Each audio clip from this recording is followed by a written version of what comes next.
ಮೈಸೂರು ಚಲೋ ಈ ಒಂದು ಪಾದಯಾತ್ರೆಯ ಪೂರ್ವಭಾವಿ ಸಭೆ ವೇದಿಕೆ ಮೇಲೆ ಆಸೀನರಾಗಿರ್ತಕ್ಕಂಥ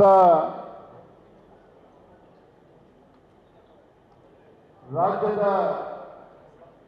ವಿರೋಧ ಪಕ್ಷದ ನಾಯಕರಾಗಿರ್ತಕ್ಕಂಥ ಸನ್ಮಾನ್ಯ ಶ್ರೀ ಆರ್ ಅಶೋಕ್ರವರೇ, ವಿಧಾನ ಪರಿಷತ್ನಲ್ಲಿ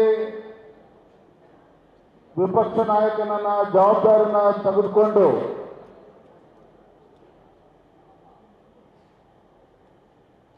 ಆಡಳಿತ ಪಕ್ಷಕ್ಕೆ ಮೂಗುದಾರವನ್ನು ಹಾಕ್ತಕ್ಕಂಥ ನಿಟ್ಟಿನಲ್ಲಿ ಯಶಸ್ಸನ್ನು ಕಾಣ್ತಾ ಇರ್ತಕ್ಕಂಥ ಆತ್ಮೀಯರಾಗಿರ್ತಕ್ಕಂಥ ಸನ್ಮಾನ್ಯ ಶ್ರೀ ಚಲವಾದಿ ನಾರಾಯಣಸ್ವಾಮಿ ಅವರೇ, ನಮ್ಮೆಲ್ಲರ ಹಿರಿಯರು, ಮಾರ್ಗದರ್ಶಕರು, ಮಾಜಿ ಮುಖ್ಯಮಂತ್ರಿಗಳಾಗಿರ್ತಕ್ಕಂಥ ಸನ್ಮಾನ್ಯ ಶ್ರೀ ಸದಾನಂದ ಗೌಡಜಿ ಅವರೇ, ರಾಜ್ಯದ ಪ್ರಧಾನ ಕಾರ್ಯದರ್ಶಿಗಳಾಗಿರ್ತಕ್ಕಂಥ ಸನ್ಮಾನ್ಯ ಶ್ರೀ ಸುನೀಲ್ ಕುಮಾರ್ ಅವರೇ, ಪ್ರೀತಮ್ ಗೌಡ್ರೆ, ಕುರ್ಚಿ ರಾಜು ಅವರೇ, ಶಾಸಕರು, ಮಾಜಿ ಸಚಿವರು, ಆತ್ಮೀಯರಾಗಿರ್ತಕ್ಕಂಥ ಸನ್ಮಾನ್ಯ ಶ್ರೀ ಬೈತಿ ಬಸವರಾಜಣ್ಣ ಅವರೇ, ನಂದೀಶ್ ರೆಡ್ಡಿ ಅವರೇ,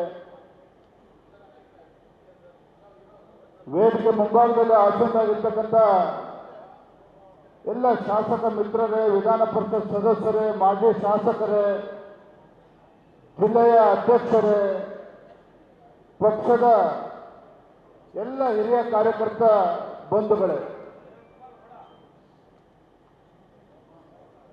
ಭ್ರಷ್ಟ ಕಾಂಗ್ರೆಸ್ ಮತ್ತು ಹಗರಣಗಳ ಸರ್ಕಾರ, ಭ್ರಷ್ಟ ಕಾಂಗ್ರೆಸ್ ಹಾಗೂ ಹಗರಣಗಳ ಸರ್ಕಾರದ ವಿರುದ್ಧ ಒಂದು ಜನಾಂದೋಲನವನ್ನ ರೂಪಿಸಬೇಕು. ಈ ಭ್ರಷ್ಟ ಕಾಂಗ್ರೆಸ್ ಸರ್ಕಾರದ ವಿರುದ್ಧ ಹೋರಾಟವನ್ನು ನಡೆಸಬೇಕು ಅಂತ ಹೇಳಿ ಇದಕ್ಕೆ ಪೂರ್ವಭಾವಿಯಾಗಿ ನಾವೆಲ್ಲರೂ ಕೂಡ ಸಮಾಲೋಚನೆ ಮಾಡಬೇಕು ಅಂತೇಳಿ ಸೇರಿದ್ದೇವೆ. ಈ ಸಂದರ್ಭದಲ್ಲಿ ಎಲ್ಲ ನಮ್ಮ ಆತ್ಮೀಯ ಪತ್ರಿಕಾ ಮಾಧ್ಯಮದ ಸ್ನೇಹಿತರು ಕೂಡ ಇದ್ದಾರೆ. ಆಮೇಲೆ ಎಲ್ಲರೂ ಕೂಡ ಹಿರಿಯರಿಗೆ ಅನ್ನಿಸ್ಬೋದು, ಸಾಮಾನ್ಯವಾಗಿ ಪಾದಯಾತ್ರೆ ಅಂತ ಹೇಳಿದ್ರೆ ಲೋಕಸಭಾ ಚುನಾವಣೆ ಹತ್ತಿರ ಬಂದಿರಬೇಕು ಅಥವಾ ವಿಧಾನಸಭಾ ಚುನಾವಣೆಗಳು ಹತ್ತಿರ ಇರಬೇಕು. ಅಂಥ ಸಂದರ್ಭದಲ್ಲಿ ಸಾಮಾನ್ಯವಾಗಿ ಒಂದು ರಾಜಕೀಯ ಪಕ್ಷ ಹೋರಾಟಕ್ಕೆ ಹೆಚ್ಚು ಒತ್ತನ್ನು ಕೊಡ್ತದೆ. ಪಾದಯಾತ್ರೆಗಳು, ಸತ್ಯಾಗ್ರಹಗಳು ಕೂಡ ಚುನಾವಣೆ ಸಂದರ್ಭದಲ್ಲಿ ನಿರಂತರವಾಗಿ ಆಗ್ತಾ ಇರ್ತದೆ. ಏನಪ್ಪ ಇವತ್ತು ಏಕಾಏಕಿ ಭಾರತೀಯ ಜನತಾ ಪಾರ್ಟಿ ಇವತ್ತು ಹೋರಾಟವನ್ನು ಕೈಗೆತ್ತಿಕೊಂಡಿದೆ, ಪಾದಯಾತ್ರೆಯನ್ನ ಕೈಗೆತ್ತಿಕೊಂಡಿದೆ ಅಂತೇಳಿ ತಮ್ಮೆಲ್ಲರೂ ಕೂಡ ಅನ್ನಿಸ್ಬೋದು. ಇದಕ್ಕೆ ಸಕಾರಣಗಳು ಕೂಡ ಇದೆ. ಯಾವ ಕಾಂಗ್ರೆಸ್ ಪಕ್ಷ ಕಳೆದ ವಿಧಾನಸಭಾ ಚುನಾವಣೆಯ ಸಂದರ್ಭದಲ್ಲಿ ಅಂದಿದ್ದಂಥ ಭಾರತೀಯ ಜನತಾ ಪಾರ್ಟಿಯ ಸರ್ಕಾರ ನಮ್ಮ ಸರ್ಕಾರದ ವಿರುದ್ಧ ಅನೇಕ ಆರೋಪಗಳನ್ನು ಮಾಡಿದ್ರು.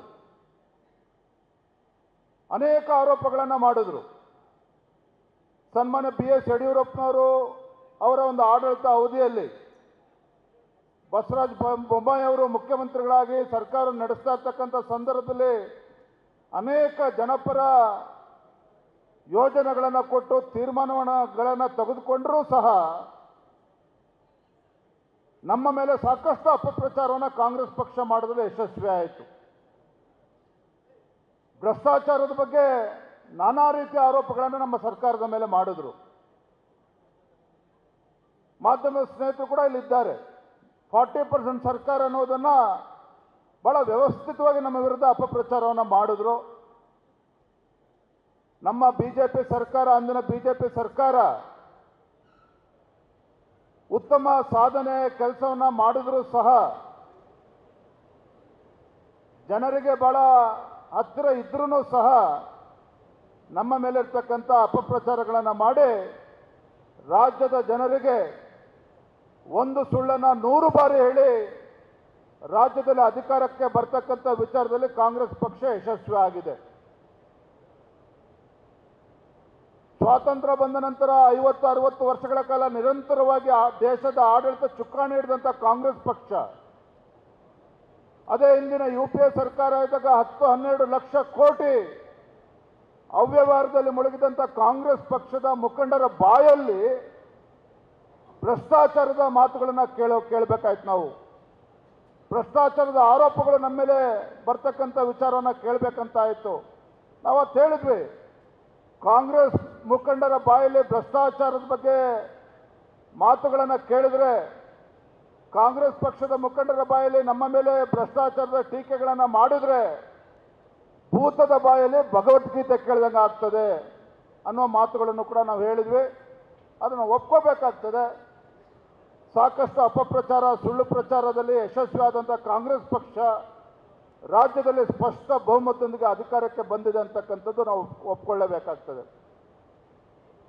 ರಾಜ್ಯದ ಜನರಲ್ಲಿ ಸಾಕಷ್ಟು ವಿಶ್ವಾಸವನ್ನು ತುಂಬಿಕೊಂಡು ಬಂದಿದ್ರು.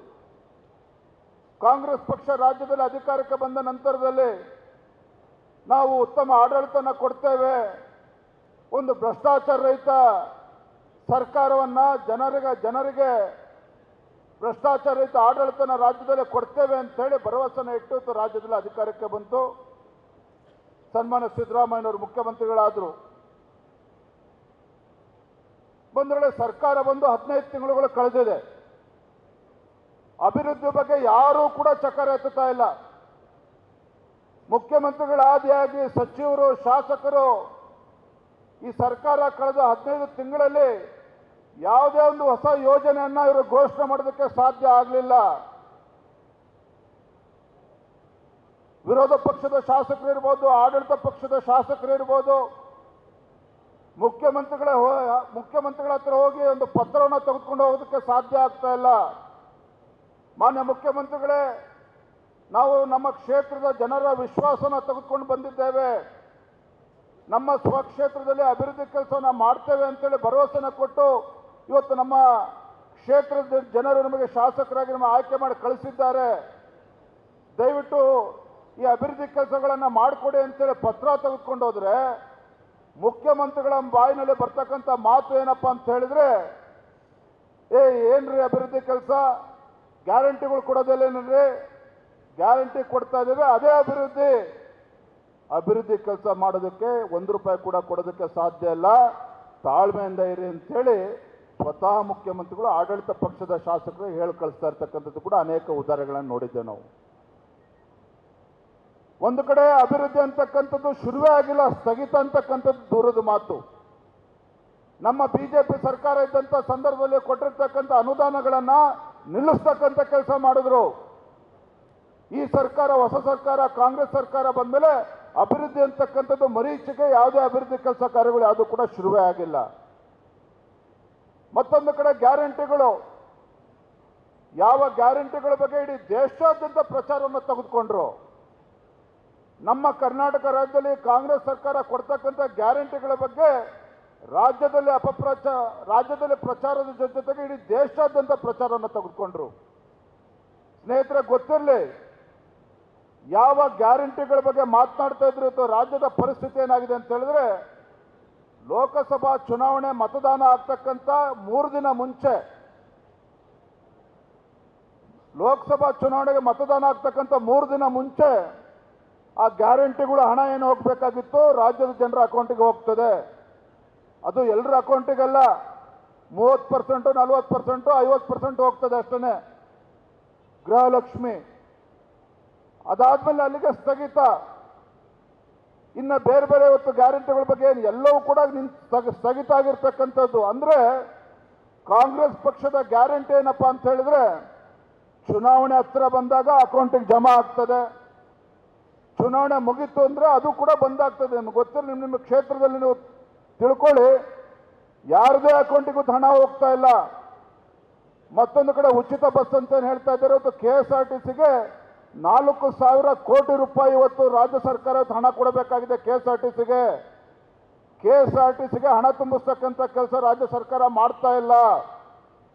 ಪರಿಸ್ಥಿತಿ ಎಲ್ಲಿಗೆ ಬಂದು ನಿಂತಿದೆ ಅಂತ ಹೇಳಿದ್ರೆ, ಇನ್ನೊಂದು 2 ತಿಂಗಳು ಹೋದ್ರೆ KSRTC ಬಾಗ್ಲಾಗ್ತಕ್ಕಂಥ ಪರಿಸ್ಥಿತಿ ನಿರ್ಮಾಣ ಮಾಡಿದ್ದಾರೆ. ಉಚಿತ ವಿದ್ಯುತ್ ಅಂತ ಕೊಡ್ತಾ ಇದ್ದಾರೆ.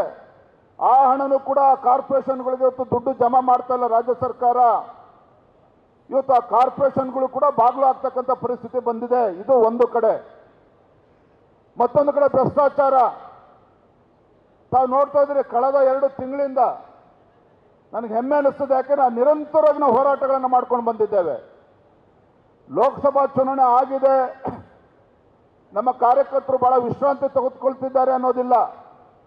ನಮ್ಮ ಶಾಸಕರು ಇರ್ಬೋದು, ನಮ್ಮ ಕಾರ್ಯಕರ್ತರು ಇರ್ಬೋದು, ಪ್ರತಿಯೊಬ್ಬರೂ ಸಹ ಕಳೆದ 2 ತಿಂಗಳಿಂದ ನಿರಂತರವಾಗಿ ರಾಜ್ಯಾದ್ಯಂತ ನಾವು ಹೋರಾಟವನ್ನು ಮಾಡ್ತಾ ಇದ್ದೇವೆ. ಮಂಡಲ ಮಟ್ಟದಲ್ಲಿ ಹೋರಾಟವನ್ನು ಮಾಡಿದ್ದೇವೆ, ಜಿಲ್ಲಾ ಮಟ್ಟದಲ್ಲಿ ಹೋರಾಟಗಳನ್ನು ಮಾಡಿದ್ದೇವೆ, ರಾಜ್ಯ ಮಟ್ಟದಲ್ಲೂ ಕೂಡ ಹೋರಾಟವನ್ನು ಮಾಡಿದ್ದೇವೆ. ಇವತ್ತು 2 ವಿಚಾರಗಳನ್ನು, ಭ್ರಷ್ಟಾಚಾರದ ಪ್ರಕರಣಗಳನ್ನು ಪ್ರಮುಖವನ್ನು ಉಲ್ಲೇಖ ಮಾಡೋದಕ್ಕೆ ಇಚ್ಛಪಡ್ತೇನೆ.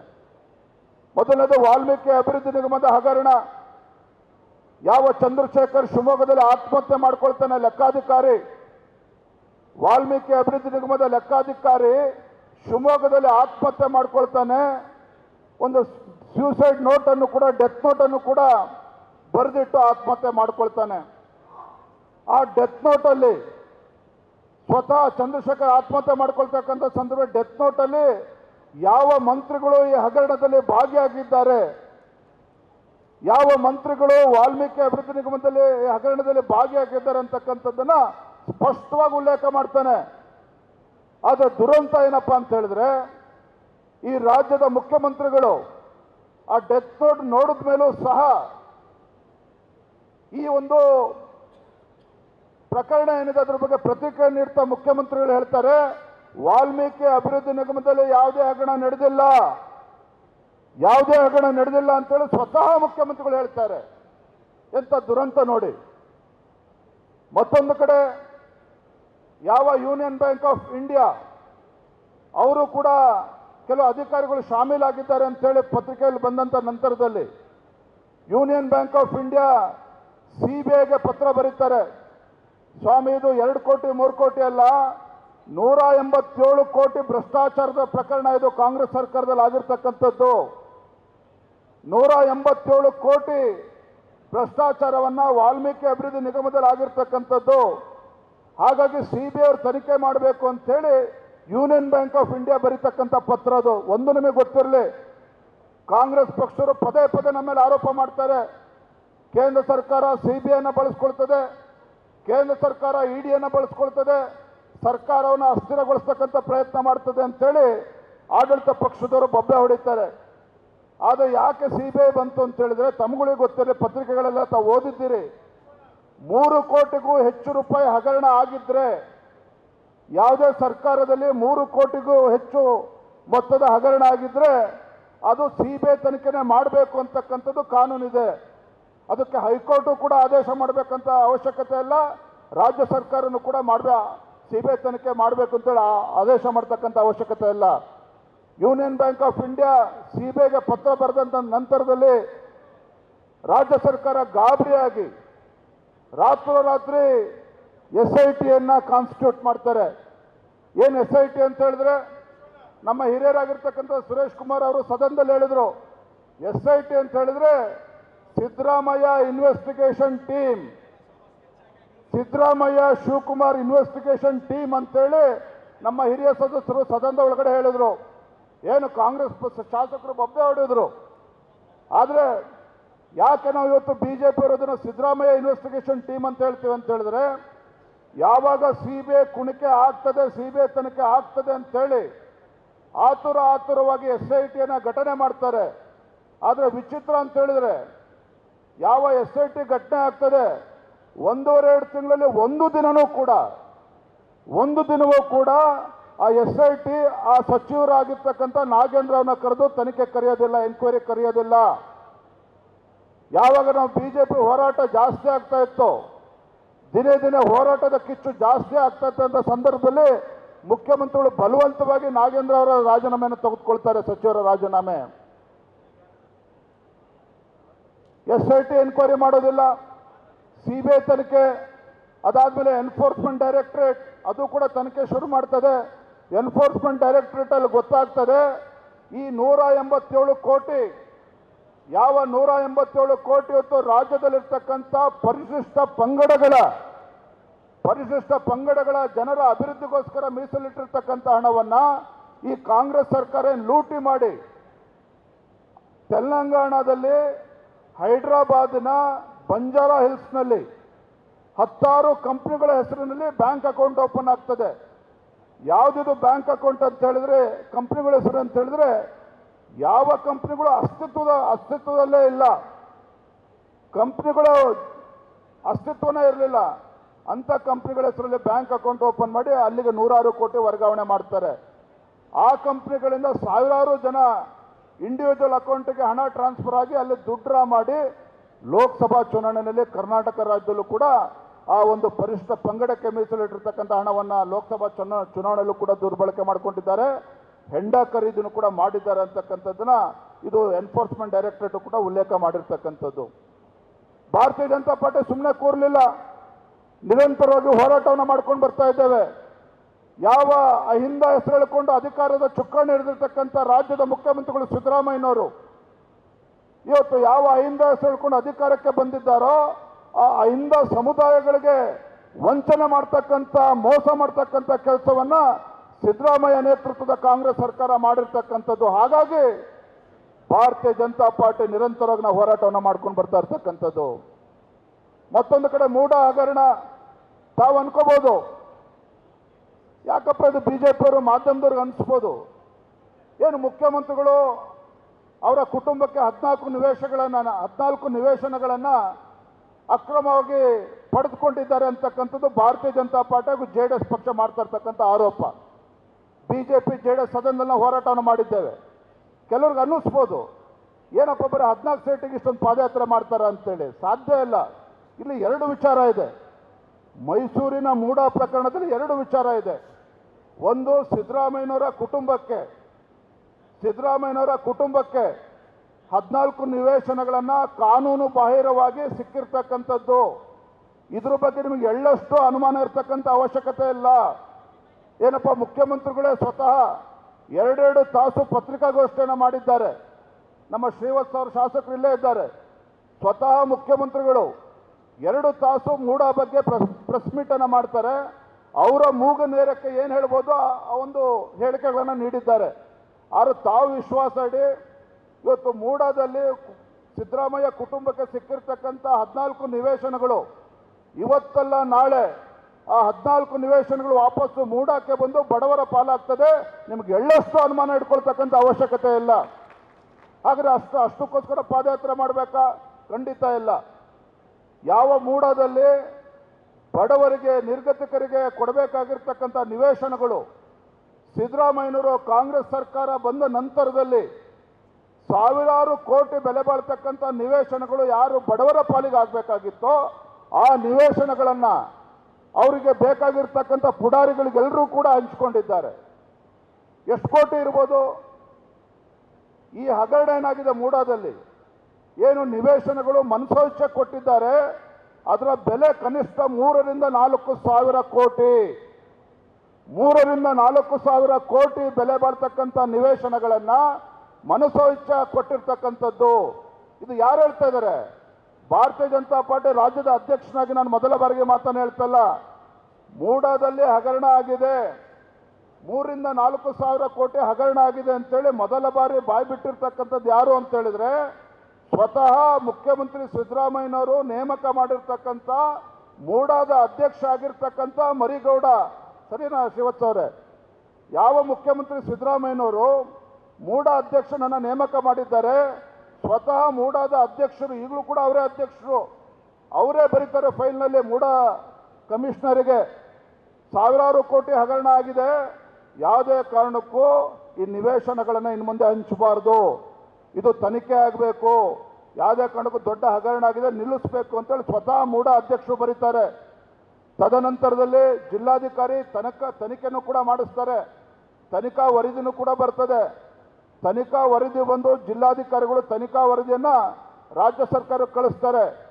ರಾಜ್ಯ ಸರ್ಕಾರದಲ್ಲೂ ಕೂಡ ಒಪ್ಕೊಂಡಿದ್ದಾರೆ, ಬಿಜೆಪಿ ಸರ್ಕಾರದಲ್ಲ, ಇದೇ ಕಾಂಗ್ರೆಸ್ ಸರ್ಕಾರದಲ್ಲಿ ಸಿದ್ದರಾಮಯ್ಯವರು ಮುಖ್ಯಮಂತ್ರಿ ಆದಮೇಲೆ ಹೌದು ಜಿಲ್ಲಾಧಿಕಾರಿಗಳು ತನಿಖಾ ವರದಿಯನ್ನು ಕಳಿಸಿದ್ದಾರೆ, ಇದು ಸರಿ ಇದೆ. 50-50 ಅನುಪಾತದಲ್ಲಿ ಮೈಸೂರಿನ ಮೂಡಾದಲ್ಲಿ ಏನು ನಿವೇಶನಗಳನ್ನು ಕೊಡ್ತಾ ಇದ್ದಾರೆ ತತ್ಕ್ಷಣ ನಿಲ್ಲಿಸಬೇಕು ರಾಜ್ಯ ಸರ್ಕಾರ ಹೇಳ್ತಾರೆ.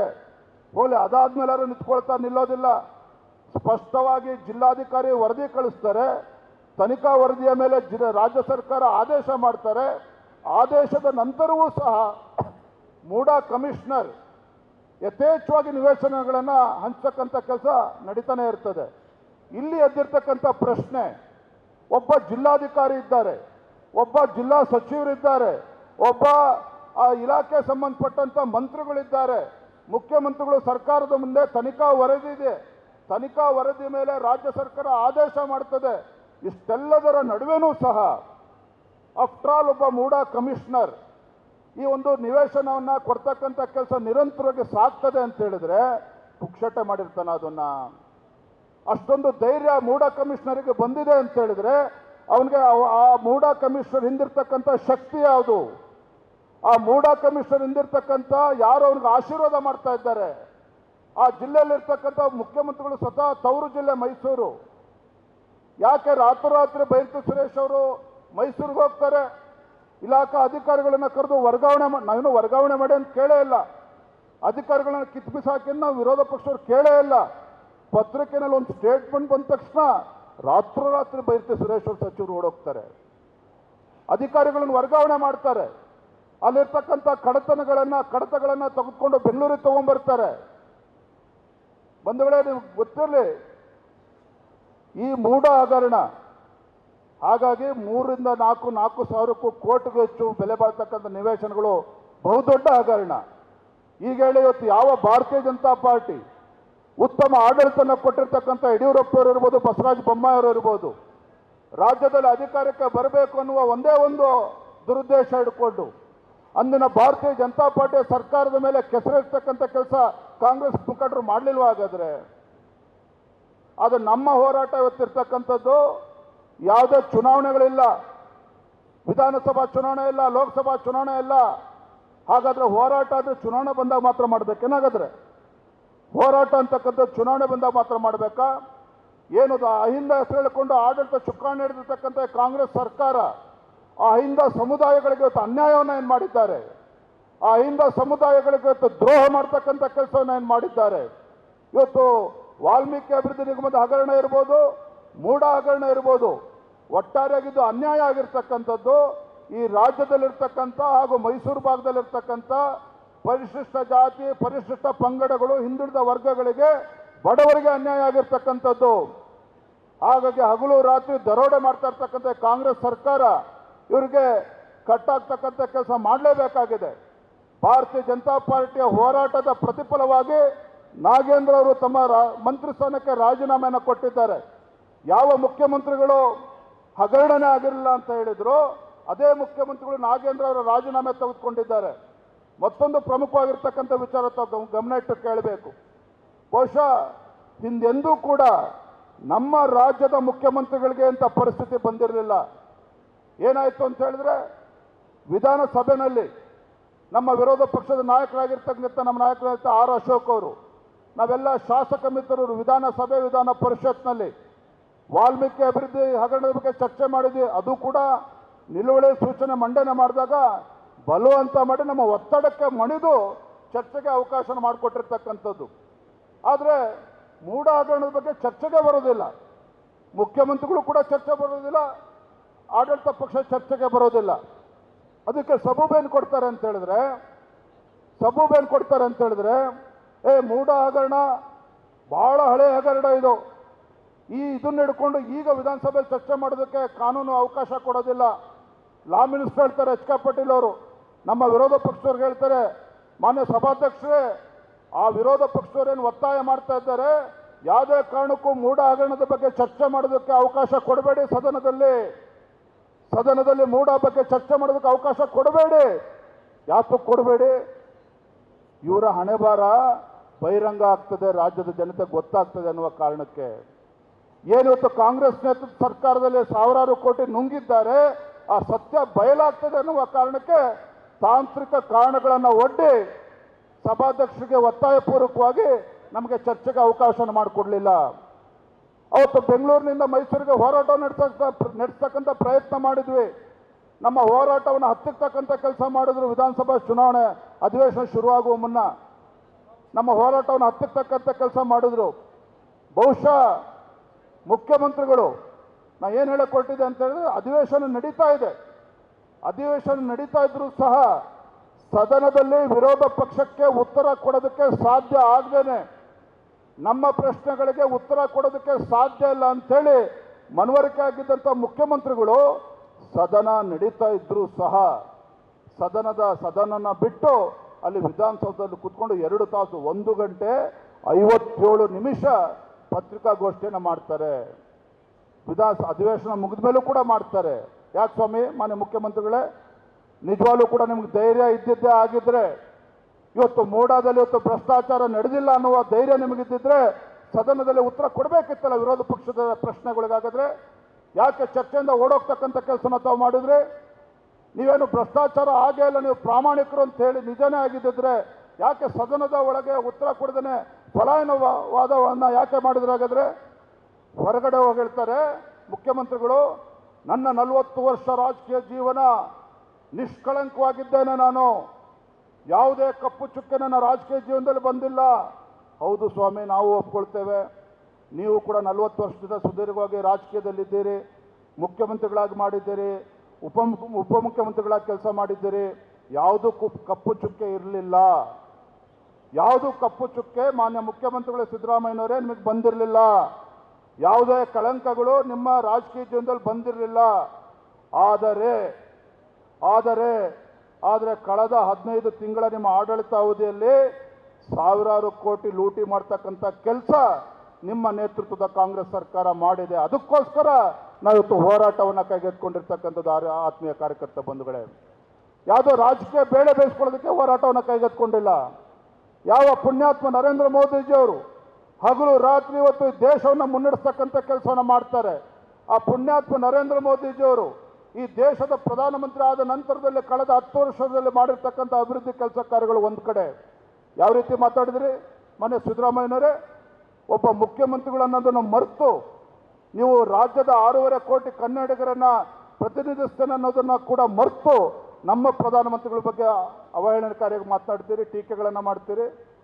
ಇವತ್ತು ನೀವು ಭ್ರಷ್ಟಾಚಾರದಲ್ಲಿ ತಗಲಾಕೊಂಡಿದ್ದೀರಿ.